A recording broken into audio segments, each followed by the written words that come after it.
கிராம உதவியாளர் இப்போ வந்து அடுத்த மாவட்டத்துக்கு வந்து நமக்கு ரீநோட்டிஃபிகேஷன் வந்துடுச்சு. திருப்பூர் மாவட்டத்துக்கு இதுக்கு வந்து என்ன கொடுத்துருக்காங்கன்னா, இதுக்கு முன்னாடி அப்ளை பண்ணவங்க 10/7/2025 வந்து நமக்கு வந்து அப்ளை பண்ணவங்க வந்து இந்த இதுக்கு வந்து அப்ளை பண்ணாடா, வயது தளர்வில் வர்றவங்க மட்டும் அப்ளை பண்ணால் போதும்னு போட்டிருக்கு. இதுக்கு விண்ணப்பிக்க வேண்டிய கடைசி தேதி வந்து 9/10/2025 வியாழக்கிழமை சாயந்தரம் 5:45 மணி வரை வந்து நம்ம அப்ளை பண்ணிக்கலாம்.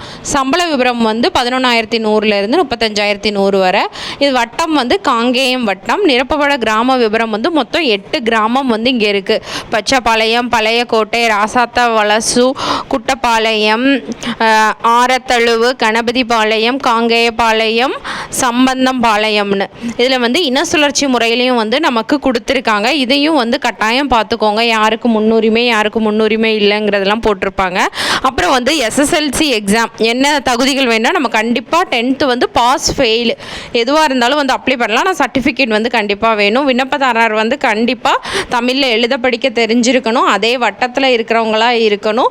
சைக்கிள் இல்லைன்னா இருசக்கர வாகனம் ஓட்ட தெரிஞ்சிருக்கணும். இப்போ திருத்தப்பட்ட ஆணையில் வந்து என்ன கொடுத்துருக்குன்னா, கண்டிப்பாக 21 வயசு பூர்த்தி அடைஞ்சவங்க தான் வந்து அப்ளை பண்ண முடியும். ஜென்ரலுக்கு வந்து 32 வயசு வரையும், பிசி, பிசிஎம், ஓபிசிலாம் வந்து 39 வயசு வரையும், எஸ்சி, எஸ்டி அவங்களாம் வந்து 42 வயசு வரையும் உள்ளவங்க அப்ளை பண்ணிக்கலாம். இது வந்து முன்னாள் இராணுவத்தினருக்கு வந்து 50 வயது வரை வந்து அப்ளை பண்ணிக்கலாம். இதர பிரிவினர் வந்து 55, பிற்படுத்தப்பட்டோர் அதில் இருக்கிற இராணுவத்தினர் வந்து 55 வயது வரை வந்து அப்ளை பண்ணிக்கலாம்.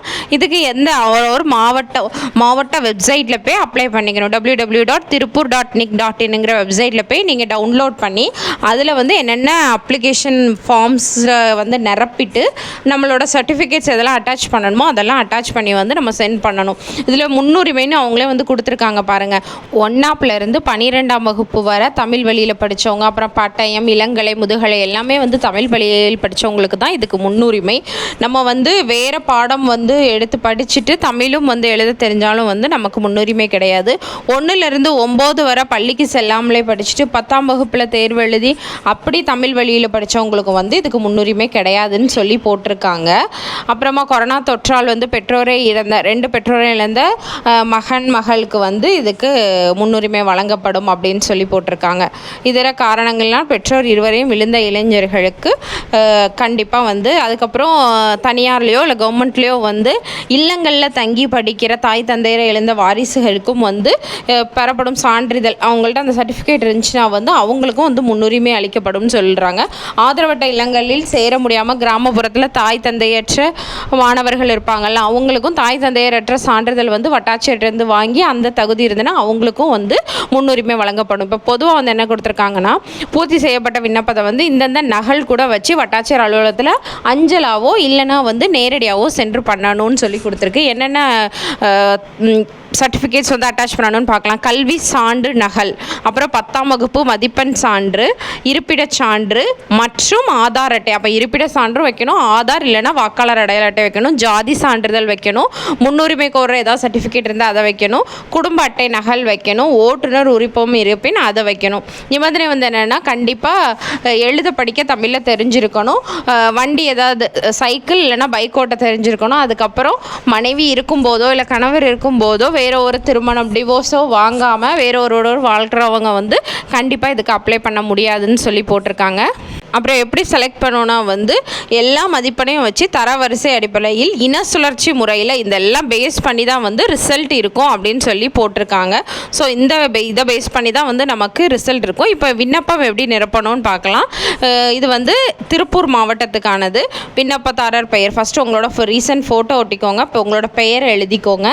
கணவர் தந்தையாரின் பெயர், கணவர் இல்லை தந்தையார் பெயர் எழுதிக்கோங்க.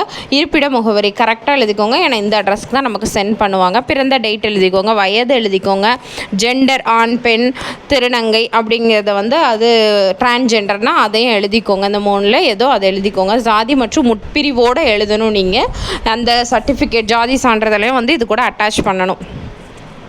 கேஸ்ட் அண்ட் சப்காஸ்ட் சேர்த்து எழுதிக்கோங்க. அப்புறம் மாற்றுத்திறனாளியாக இருந்தீங்கன்னா ஆம்னு போட்டிங்கன்னா அதுக்கான அடையாள அட்டையை வந்து அட்டாச் பண்ணணும், இல்லைன்னா இல்லைன்னு போட்டுருங்க. அப்புறமா வந்து ஆதரவற்ற விதவை ஆம்னா ஆம்னு போட்டு சர்டிஃபிகேட் வைக்கணும், இல்லைன்னா இல்லை போட்டுருங்க.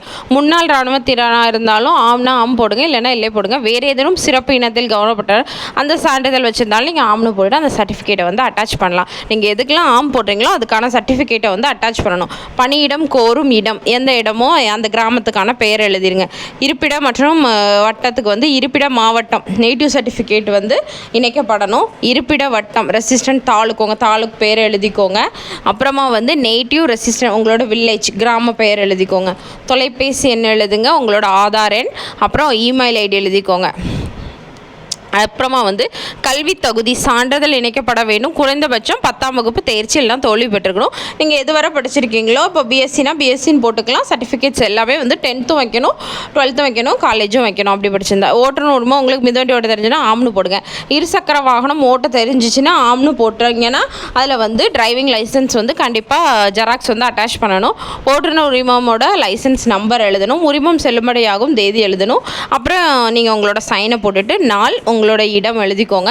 வட்டாட்சியர் என்ன வட்டமோ அந்த வட்டம் எழுதிட்டு திருப்பூர் மாவட்டம் அப்படின்னு எழுதி நீங்கள் இதை கூட எல்லா சர்டிஃபிகேட்டையும் ஜெராக்ஸ் அட்டாச் பண்ணி வந்து நேர்லையோ இல்லைனா வந்து போஸ்ட்லேயோ சென்ட் பண்ணிக்கலாம். இதுதான் வந்து திருப்பூர் மாவட்டத்துக்கு மறுபடி விட்ட ரீநோட்டிஃபிகேஷனுக்கான எப்படி ஃபார்ம் நிரப்பணும், என்னென்ன கிராமத்துக்கு வந்து வயது வரம்பு என்னங்கிறத வந்து நம்ம பார்த்துருக்கோம். இதில் ஏதாச்சும் டவுட் இருந்தனா வந்து மறக்காமல் கமெண்ட் பண்ணுங்கள். அடுத்தடுத்த மாவட்டம் வரும்போது நான் வந்து உங்களுக்கு அப்டேட் பண்ணுறேன்.